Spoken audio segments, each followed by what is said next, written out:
Bonjour. Qu'est-ce qui rend les classes 40 uniques par rapport aux IMOCA et aux Ocean 50? Alors, ce qui les rend uniques, c'est que sur la classe, déjà, c'est les plus petits. Ensuite, on n'a pas de foil. On va beaucoup moins vite.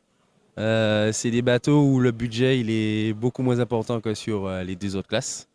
Et du coup, nous, on est souvent des amateurs, contrairement à eux qui sont des professionnels. Comment se comporte un classe 40 sur l'eau par rapport aux autres types de bateaux en course? Alors, on va dire que nous, comme on est plus petits, on va subir un peu plus par rapport aux conditions météo. Quand il y a plus de vent, plus de mer, comme on est plus petit, on va ressentir tout ça encore plus.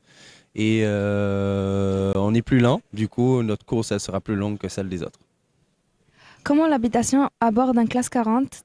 Comment les conditions de vie pour un skipper pendant... Comment sont les conditions de vie pour un skipper pendant plusieurs jours en mer? Alors, les conditions sont un peu précaires, puisqu'on n'a pas beaucoup de confort à bord. On a des bannettes comme à l'armée, on n'a pas de toilettes. Du coup, on va faire nos besoins dans un seau. Et du coup, pour se réchauffer, on est dans les sacs de couchage. Donc, c'est comme si on était au camping.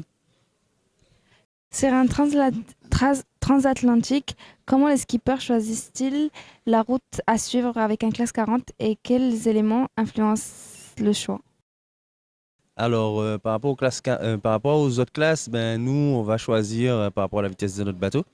Par rapport aussi aux conditions météo, on va essayer d'éviter les conditions un peu trop hard, genre du 40 nœuds avec 4 à 5 mètres de creux, parce que comme notre bateau est petit, on risque de le casser.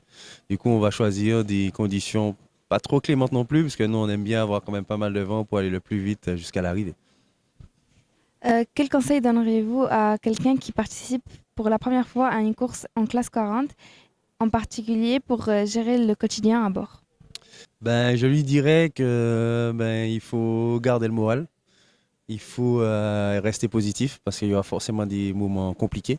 Et que une fois que les moments compliqués seront passés, une fois arrivé dans les alizés, ce sera beaucoup plus cool. Et là, avec la chaleur et le soleil, ce sera du plus au plaisir. Merci beaucoup.